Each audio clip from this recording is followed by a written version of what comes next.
Konnichiwa, petit samouraï, j'espère que tu vas bien et que tu es en pleine forme. On se retrouve aujourd'hui pour parler d'éthique du judo, des règles essentielles qui vont nous permettre de nous respecter, de respecter ses partenaires, ses adversaires, mais aussi son corps. Et justement, comme tu peux le voir, comme toi, de temps en temps, j'ai besoin qu'on me coupe les ongles. Enfin, pour moi, on parlera plutôt de griffes, hein, ne l'oublie pas, je suis un ours.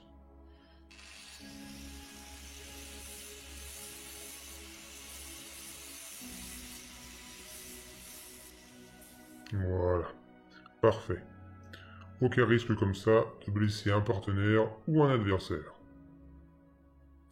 Il existe d'autres règles qu'il va falloir respecter dans un dojo. La première d'entre elles est le port des uris lorsque tu es en dehors du tatami. Je t'invite en effet à toujours avoir des chaussures ou des chaussons lorsque tu circules en dehors du tapis.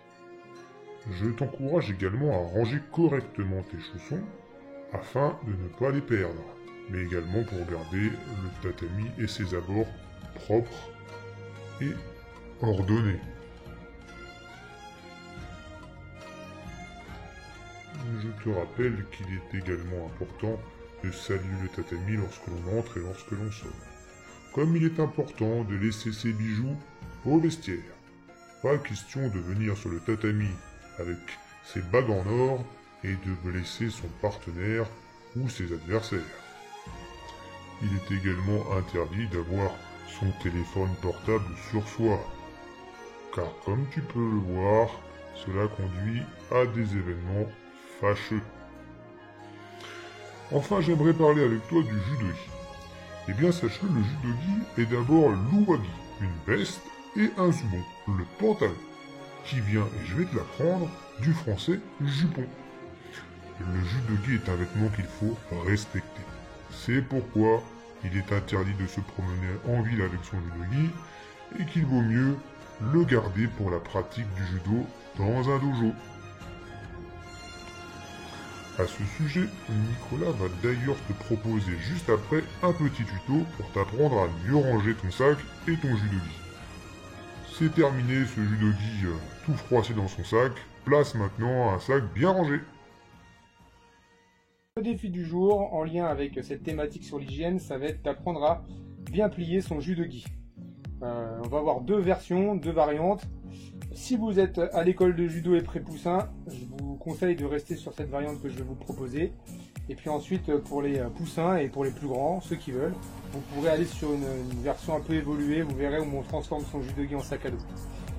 Voilà, donc, hop, premier temps, déjà on va apprendre à bien plier son pantalon. Parce que le pantalon, voilà, on peut le plier. Déjà dans un premier temps, en venant ramener une jambe sur l'autre. Ok, une jambe sur l'autre. Et là, le pantalon est déjà plus présentable. Vous avez vu, j'ai mis ma veste ici en croix. J'ai écarté les bras, à plat. Et je vais ouvrir ma veste. Voilà, j'ouvre les deux pans. Je vais mettre mon pantalon à l'intérieur. Alors regardez bien, soit vous le pliez ici en deux, soit vous l'allongez. Et puis, pas qu'il dépasse ici en bas, donc vous venez plier le bas du pantalon. On referme la veste. Le pantalon est à l'intérieur de la veste. Ah. Ensuite, on va venir plier les bras. Voilà. Un bras, puis l'autre. C'est donc un grand rectangle. Ce grand rectangle, on va ensuite ici venir plier. Alors, je prends tout le côté et je viens plier. Voilà.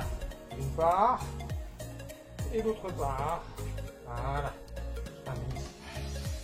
Ok. Pour terminer, je plie mon judogi en deux. Voilà.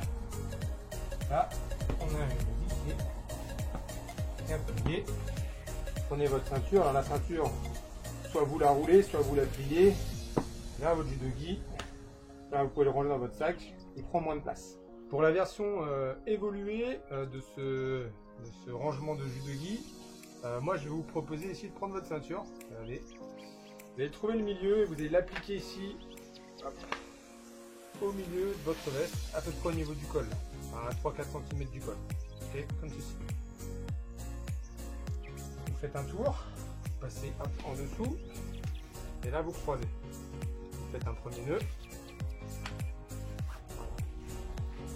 pouvez en faire un deuxième pour serrer. Moi je trouve que c'est pas forcément utile, mais après c'est comme vous voulez. Si vous voulez resserrer, voilà.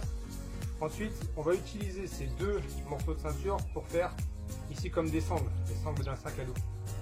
Donc je vais utiliser un premier morceau que je vais venir passer ici en dessous et entre les vestes, en dessous et en dessous. Ce morceau là il va passer, il va ressortir de l'autre côté. Et je suis passé ici à l'intérieur, il ressort de l'autre côté. L'autre morceau de la ceinture, ici je vais venir faire une boucle et un nœud. Une boucle, bon, la boucle, que je passe à l'intérieur, ça fait un nœud. D'accord, un nœud simple. Ici, je vais venir passer l'autre morceau de ceinture. Venir ici. Et là, je viens serrer. Voilà, je serre. Ça, ce nœud-là, il n'est pas très esthétique. Je le rentre à l'intérieur. Ok, voilà, comme ceci. Là, maintenant, vous avez un sac à dos. Voilà, une fois enfilé. Voilà ce que ça donne. Vous avez votre sac à dos fait avec votre jus de gui. Les ceintures servent de sangle ici et vous pouvez comme ça aller au club, voilà, et vous changer dans le vestiaire. Voilà, j'espère que le tuto vous a plu. En tout cas, essayez de répéter à la maison. Pour les plus grands, essayez de me faire le sac à dos. Si vous avez un sac, aucun souci, vous rangez dans votre sac. Et sinon, je vous dis à bientôt. Ciao. Sayonara, petit samouraï.